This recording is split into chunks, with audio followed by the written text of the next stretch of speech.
sometimes we either say it's true, and in reality it is true, and sometimes we say like the relationship between two variables are false and false.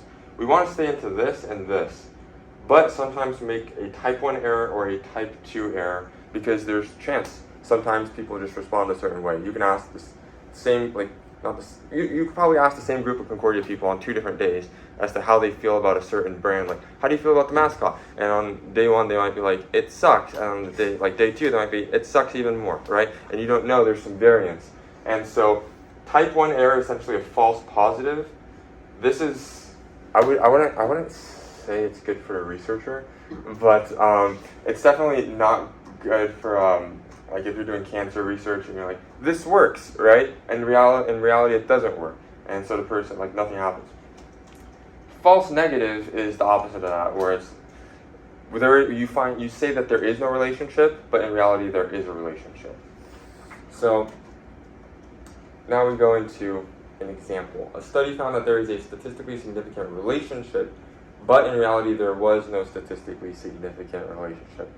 Does anybody know what kind of error this is?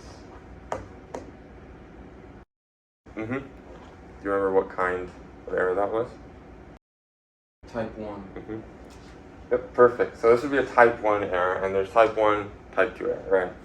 Now I have a question for all of you. What's more dangerous? A type 1 error or a type 2 error? What do you guys think? I don't think there's necessarily a right or wrong answer. I'd lean towards one side, but there's no right or wrong answer. Precisely. So type 1s can be very dangerous in that sense.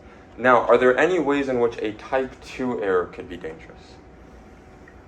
Or are type 2 errors just harmless? Okay. It's not the right one for them. I feel like that might still be along the lines of the type 1 potentially, and that would be more of an issue of like the population, right? Right. Great answer though. That's an issue, but that's specifically like with population, right?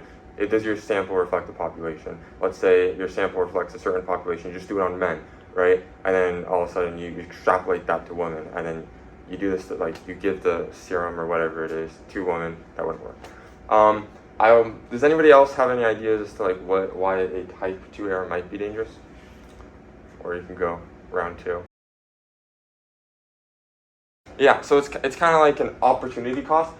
I would say that type 1 error seems a lot more dangerous than type 2 error, but at the same time, if you go into opportunity costs, type 2 error is doing just as much as type 1 error. Essentially, people who need the vaccine aren't getting not the vaccine. So the treatment, the cancer, those people aren't getting the treatment, the cancer, so they're dying. Both of these can lead to death in certain scenarios.